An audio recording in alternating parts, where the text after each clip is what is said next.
Nessa videoaula, nós vamos discutir sobre alguns conceitos, sobre o uso do JavaScript, o uso do DOM HTML, o uso dos eventos. E o conceito basicamente que vai unir todas essas tecnologias é o conceito que a gente chama de DHTML. O DHTML ele é uma sigla para Dynamic HTML e, de uma forma simplificada, ele representa as aplicações web que utilizam em conjunto o HTML, o CSS, o JavaScript, o DOM HTML e os eventos do HTML para construir interfaces dinâmicas.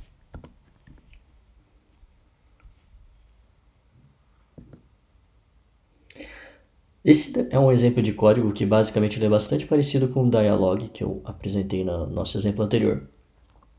Para construir esse exemplo, nós tivemos que utilizar o nosso código JavaScript.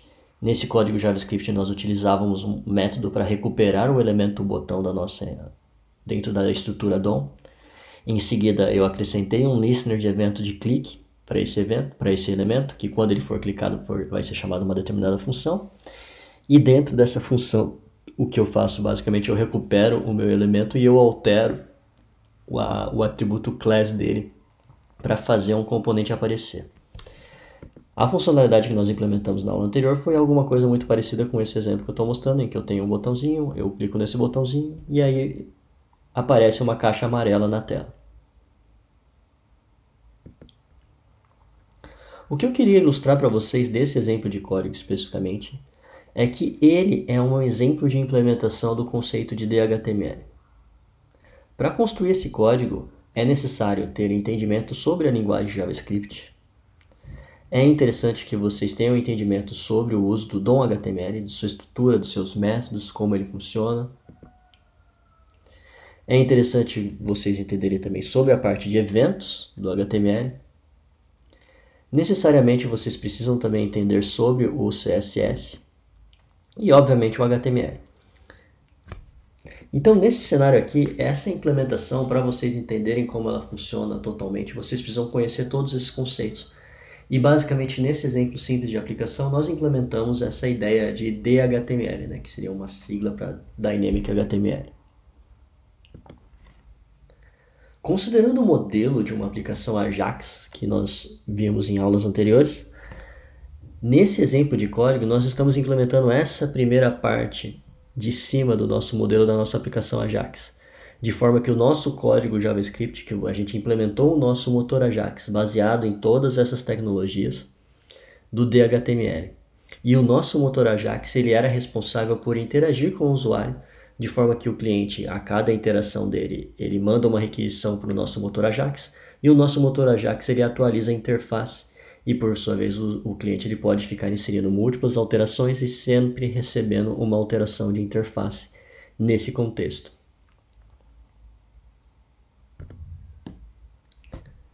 A seguir eu trouxe alguns outros exemplos de implementação de componente de interface. Esse exemplo de componente de interface ele é um exemplo de uma caixa de sugestão. Para entender esse exemplo, vamos observar o código HTML dele inicialmente.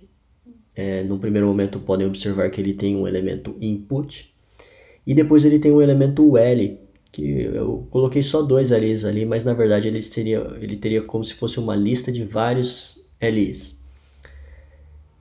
No código JavaScript, vocês podem observar que nós utilizamos a estrutura DOM para recuperar o nosso elemento input e nós utilizamos um evento key do tipo keyApp para cada vez que o usuário digitar alguma coisa no seu teclado, vai ser executada a função passada como parâmetro. Essa função, basicamente, ela faz uso de uma atribuição do valor do nosso input, utilizando a propriedade this, que é uma referência ao elemento que dentro da qual essa função está sendo executada, né, que no caso é o input. Eu recupero o valor do meu input e eu faço uma consulta por todos os elementos LI da minha página. Em cima dos meus elementos LI da página, eu executo um for e eu faço uma verificação se para cada um desses elementos LI, se o conteúdo interno dele tem match com o meu valor de busca que eu recuperei do meu input. Se ele fizer um match, se ele for, na verdade, se existir essa substring na posição 0 ou superior, ele vai apresentar esse elemento utilizando a propriedade display. Se não, ele vai esconder esse elemento. Só para exemplificar esse exemplo especificamente, eu trouxe ele implementado aqui. Então, basicamente, ele tem um elemento input, ele tem múltiplos elementos ali. Isso daqui é uma lista das cidades do Brasil. E, basicamente, conforme eu insiro a minha busca, ele começa a me mostrar os resultados de resposta. E aí, conforme eu vou digitando, eu consigo ver as cidades que começam com determinadas letras. Nesse caso aqui, eu acho que eu fiz uma lista sem acentuação. E a ideia é que, conforme eu vou digitando, ele sempre vai executar um for em todos os LIs e ele vai apresentar simplesmente os que estiverem relacionados com o que eu inseri na minha caixinha de texto.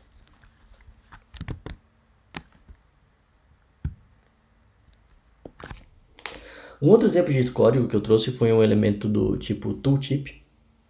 Nesse caso, eu faço...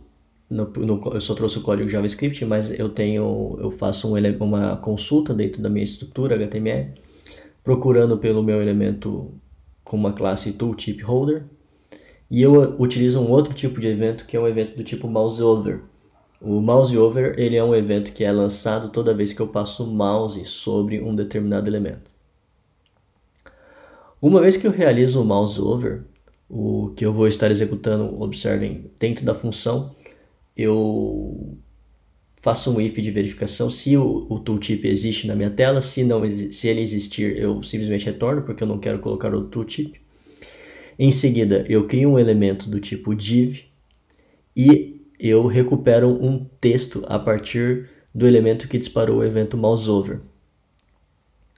Em seguida, para o meu elemento div que foi criado, eu defino uma class name do tipo tooltip e insiro dentro dele um código, na verdade um texto, que foi recuperado ali da nossa variável. E por fim, eu acrescento esse meu elemento div na minha interface.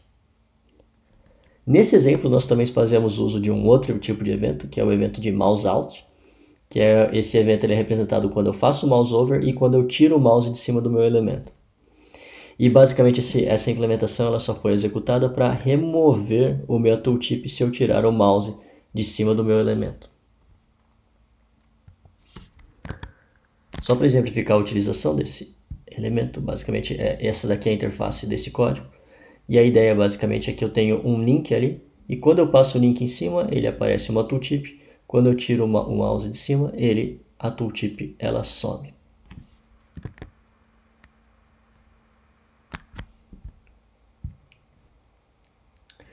Eu trouxe alguns outros exemplos, acho que são mais dois a princípio.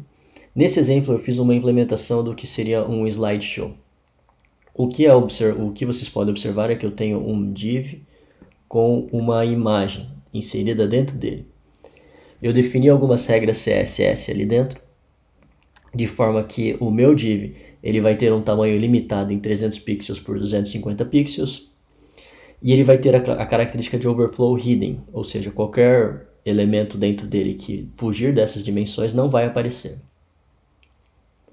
Para o elemento de imagem inserido dentro do meu div slideshow, eu defini que ele vai ter uma transição linear, utilizando CSS, e que ele vai ter um transform de translateX de 0 pixels. Por fim, eu inseri um elemento script com o código JavaScript. O que nós vamos utilizar nesse código JavaScript é que nós vamos ter uma variável de incremento, que é a nossa variável i, e nós vamos recuperar o meu elemento img, utilizando a nossa estrutura DOM. Em seguida, nós utilizamos uma função do JavaScript, que é a função setInterval. O setInterval ele é uma função do JavaScript que ela vai executar a função que for passada como parâmetro para ele a cada intervalo de tempo. Nesse caso de código que eu estou mostrando para vocês, essa função setInterval ele vai executar a função de parâmetro a cada 5 segundos. Então, a cada 5 segundos, essa função vai ser executada novamente. Essa função, na primeira linha dela, eu tenho a minha variável de incremento. Eu vou incrementar a minha variável e eu vou limitar ela pelo valor de 3. Então, ela nunca vai poder ser 3. Ela vai ficar variando entre 0, 1 e 2. E eu vou utilizar esse em valor de incremento para alterar a propriedade de transform desse do CSS da minha imagem. E aí basicamente eu vou ficar alternando a variável translate, o transform dele, para acrescentar um translate x de 250 pixels. Ele vai começar em 0, na verdade, ele vai para menos 250 pixels, depois ele vai para menos 500, e depois ele volta para 0. O comportamento desse componente de interface eu trouxe aqui para vocês, que ele representa um slideshow. E de tempos em tempos ele altera o translate x para movimentar as imagens que estão inseridas dentro do meu div. E aí basicamente ele cria esse comportamento, que fica mudando as imagens, né? Eu acredito que é um componente de interface que você já deve ter observado em outras páginas web que vocês já devem ter acessado. Por fim, o último código que eu trouxe para vocês é um código de painel de abas. Esse código de painel de abas eu acho que é um pouco mais elaborado do que os outros. Na primeira linha eu recupero um conjunto de painéis, na segunda linha eu recupero um conjunto de abas. E eu utilizo uma variável para definir qual das abas está selecionada. Em seguida, para cada aba, lembrando que eu tenho como intuito que eu tenho a mesma quantidade de abas que eu tenho de painéis, eu vou acrescentar um event listener de clique para essas abas. E esse clique, basicamente, quando a aba for clicada, ele vai fazer um for em cima de todas as abas. E ele vai fazer uma verificação se a aba ela é a aba associada ao clique. Se ela for a aba associada ao clique, eu vou atribuir a classe selecionado para ela. E vou fazer o painel relacionado a ela, né, com o mesmo valor de i, aparecer. Se não, eu vou remover a classe selecionado da aba e eu também vou fazer o painel desaparecer. Por fim, ali eu defino que todos os painéis eles devem não aparecer e depois eu seleciono um desses painéis para começar aparecendo. Nesse exemplo de código, ele implementa essa funcionalidade de abas, que basicamente eu só implementei 2 abas nesse exemplo. Mas a ideia é que eu tenho uma aba e eu tenho um painel associado. Quando eu clico em uma aba, o outro painel some e aparece o painel relacionado com ela. E eu também altero o CSS dela. Eu clico, ele volta, clico, ele vai.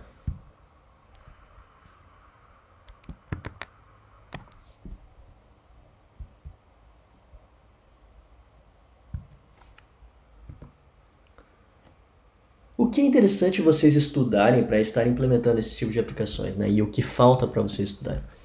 Eu recomendo fortemente vocês navegarem nas documentações, nas especificações, o site do Directory Schools, para vocês pesquisarem sobre o uso de JavaScript, pesquisarem quais são as potencialidades do uso de eventos e da estrutura DOM.